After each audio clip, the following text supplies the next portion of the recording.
যারা বাগবাটারি করে গরিবের জন্য একজন জুলুমবাজ হয়ে যাবে, সেই রাজনীতি বিএনপির জন্য কোনো দরকার নাই। বোয়ালখালীর চরণদ্বীপ ইউনিয়ন জাতীয়তাবাদী শক্তিরে ঐক্যবদ্ধ গরিবের লক্ষ্যে জিয়াউর রহমান ফাউন্ডেশনের উদ্যোগে সমাবেশ অনুষ্ঠিত হয়। সেপ্টেম্বরের ২৭ শুক্রবার বিকালে বোয়ালখালী উপজেলা চরণদ্বীপ ইউনিয়ন পরিষদ মাঠত জিয়াউর রহমান ফাউন্ডেশনের সভাপতি রহমত আলী চৌধুরীর সভাপতিত্বে অনুষ্ঠানত প্রধান অতিথি হিসেবে উপস্থিত আছিল উপজেলা বিএনপির সদস্য সচিব চেয়ারম্যান হামিদুল হক মান্নান। এড়ে প্রধান বক্তা ছিল পৌরসভা বিএনপির আহ্বায়ক মোহাম্মদ শহীদুল্লাহ চৌধুরী। বিগত ১৫ বছর আমাদের গলা আমাদের আওয়াজকে স্তব্ধ করে দিয়েছিল, জিম্মি করে রেখেছিল ১৮ কোটি মানুষকে।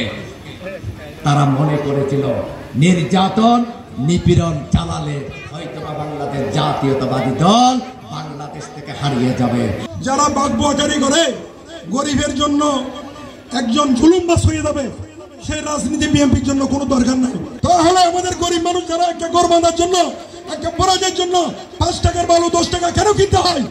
তাহলে এখানে আমাদের কেউ না কেউ জড়িত অবশ্যই আছে।